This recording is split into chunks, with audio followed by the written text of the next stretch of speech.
Good morning, guys, and welcome to session 2, the intro to communication tools. We are glad that you have joined us today. We hope you are all safe from the storm from last night. And we had a session 1 earlier in July, so we are now working on session 2. I'm going to make sure everybody has said their hellos.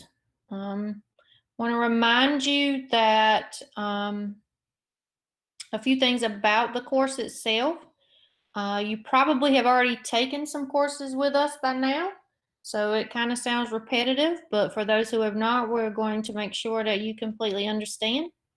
Today is the orientation part of the communication tools where we actually open it up to go over the course and make sure you understand the flow and functionality of it, give you an opportunity to look inside of it and get your feet wet. And then Thursday, you will join us back for a Q&A session if you have questions.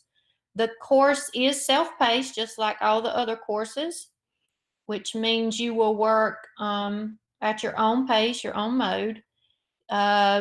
Assignments are actually due by or on August 15th. At that time, the courses themselves will still be available to you inside of your instance, but we are requesting that all work be turned in by August 15th. So we're going to start out by going into the course. You received an email which gave you links to this particular Google live event that we are recording. So for those that were not able to attend, they can go back into announcements and select that announcement for today. And that link will actually show the recording. Also inside of that link or inside of that announcement, you have the attendance link. Lisa will also post that, she already has, in the chat area for you to complete. That is for our documentation. But going back to the home page itself, we're going to talk about this area which goes over the actual modules topics that you will complete inside of communication tools. These are the tools that the district is supporting throughout the remote learning. So back on the home page, you have a topic of how to use Remind. Remind is going to be our communication through text or messaging. Class Dojo, that was chosen because a lot of people are already using that for the lower grades in actual the elementary area, so we decided to stick with that. You're going to learn about the Canvas apps. You'll learn how to access the parent portal, which will then again help your parents. You'll learn how to log into the NCEdCloud if you have not learned that already, as well as how to log into Google email. So with that being said, at the bottom of your homepage, you will find our contact information. The information there has our email address, Cole, Lisa, and myself, as well as our work phone, cell phone number. So if you would please email us or the DTL at Robinson, where you receive most of your communication for the course, we can respond quicker in that manner than having to call you back, because we are currently in meetings almost all day where we're working on things and, trying to get prepared for the upcoming school year so we can respond quickly to emails. So use that if you need it. We are going to move into the modules area, and I'm going to turn it over to Lisa so she can talk about that. Good morning, everyone. I'm glad to see everyone is safe and well. We are going to use the left-hand side called modules, and Cole may put us in student view so that you as the teacher can see what a student would see. In the center, we have modules. We're going to start by just looking over how to use Remind. Remind is a communication tool via text messaging with your parents. A really useful tool. And when you click there, you're going to see some different things than you would have if you'd taken some of the other courses we've offered this summer. So in the first one, it talks about links. And what that is that there are hyperlinks on how you can truly leverage Remind to its fullest. So it's separated into different areas. So you have classes, and as Cole scrolls down, you'll see that there's more links. And then it's subtopicked into some other areas as well. So it really gives you a bird's eye view in, but it also gives you step-by-steps completely from the company of Remind. You'll have an area for people, and then you'll have an area for messaging. Now, at the bottom, you will see that it's asking for a response. It's asking for a text entry, which means that we want your feedback. We want to know what you thought about some of the links or how you can use it in your classroom. So that, which means for you is that you would need to submit an answer.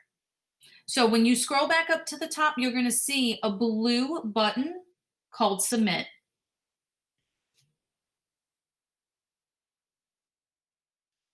So it's going to say at the top, Submit Assignment. Once you click on that blue button, there is a text entry box. For us, it populates at the bottom. For some, it may pop on the right or left side, depending on your screen. In the center, you'll type in either some feedback that you like to use in your classroom, that you really leveraged one of the links, it really was explanatory for you, whatever it is that you want to put. And then near the bottom, you'll see a blue button again saying Submit Assignment. You'll get some confetti, which is really fun for the student to see that they've completed something. A green check mark at the top as the bar just disappeared saying that you've successfully submitted an assignment. And then for us, you see the Resubmit Assignment button at the top. And then lower down on our screen, you're going to see it at the bottom. It's going to give you the submission details. Some of us may see it on the right-hand side as well of that blue button. So Cole will scroll down in just a few minutes as it populates. Near the bottom, you're going to see submission details.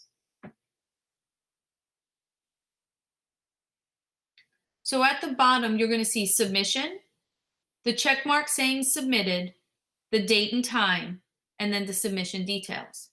Once you see that information, you know that you can go ahead and click Next, and it will let you go to the next assignment.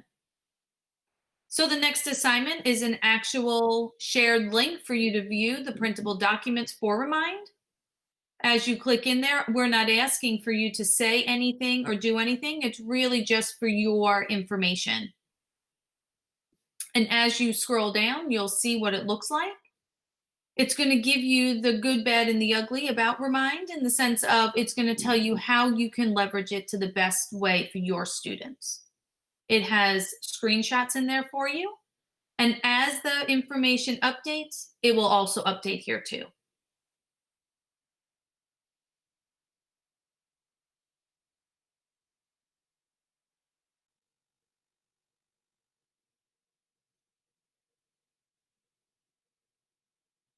And going back to modules, or right there, and we're going to click Next, so we can then go to the next area. So the next assignment after the overview,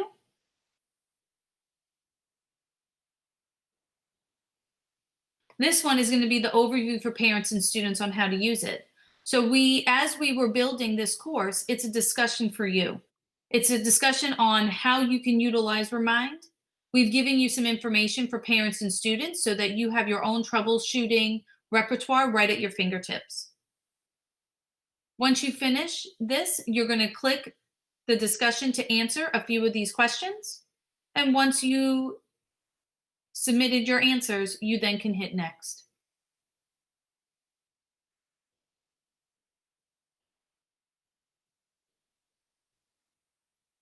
This is what a reply would look like. Again, it gives you that same text editor. You'll click Post Reply, and then it will actually show. And then once you've replied, many others then after that you can then begin to read some of the other responses from your colleagues. Clicking next, we move to the next part. So the next one is module for Class Dojo. If you'll hit modules for me, Cole, that would be great.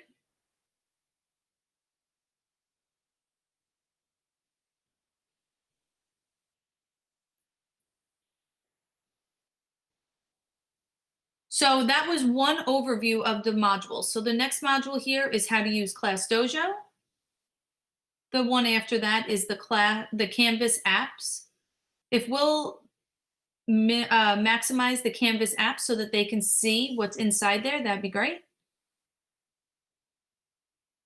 The Canvas apps have different versions, and I just want to review the versions. So you have links and videos for the teacher app for Canvas. You have links and videos for the Canvas app for students, and you'll have links and videos for the parent and observer role. So just be mindful of which one you are in depending on the type of app you are going to be looking at. Scrolling down to the next module.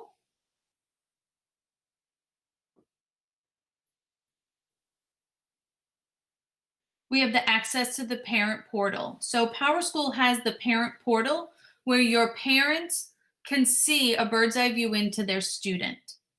And so that's what the parent portal is there. And we've given you a presentation and a video for you to view.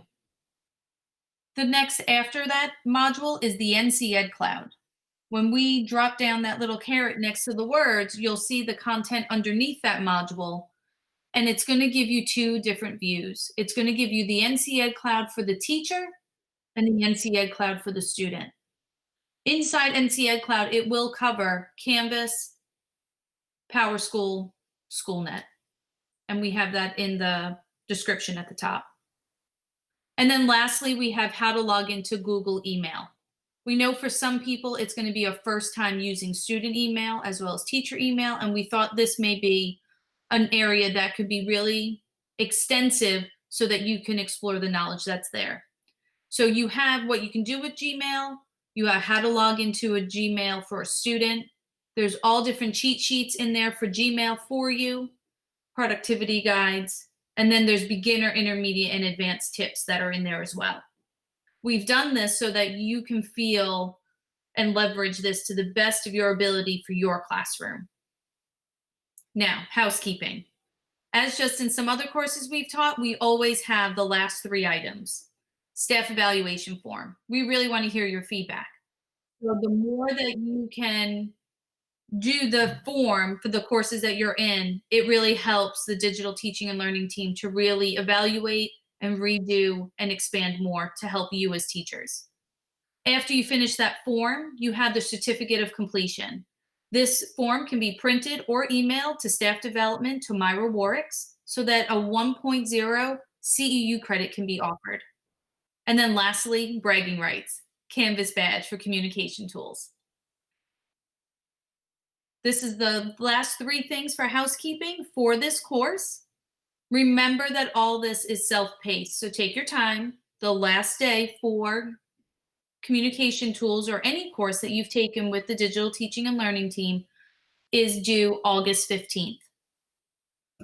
Once August 15th comes, then we will close it out. However, you will have the availability for any of the content as long as you're a PSRC employee. Before we finish up, if there's any questions today, please put them in the chat. We'd love to be able to answer them for everybody who's on the call today. And then don't forget the attendance. So let's see what we have.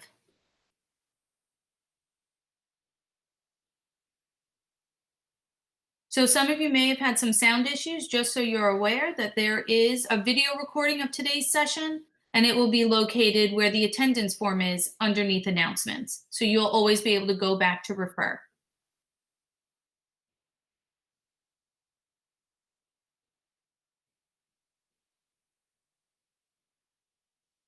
Okay, so Ms. Wilson, what we've done is that we've given you in front of you on the home page 6 different ways that you can communicate with your parents and students You do not need to use all of them. It's just these are the ones that we're supporting as a district. So as people have problems, concerns, and issues, whether they use Remind, Canvas apps, NCEdCloud, whatever the mode of transportation, the mode of technology communication, these are the ones that we'll be able to best support for your parents and students. So yes, you can choose one, you can choose many. Any other questions while we're here?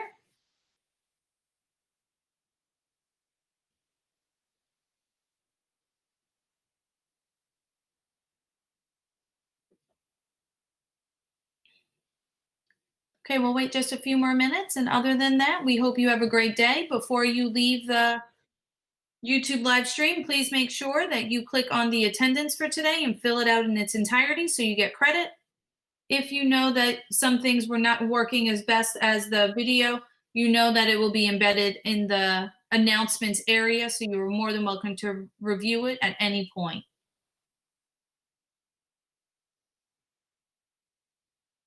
Well, if there's no more questions, we hope you have a great afternoon, and we'll see you on Thursday.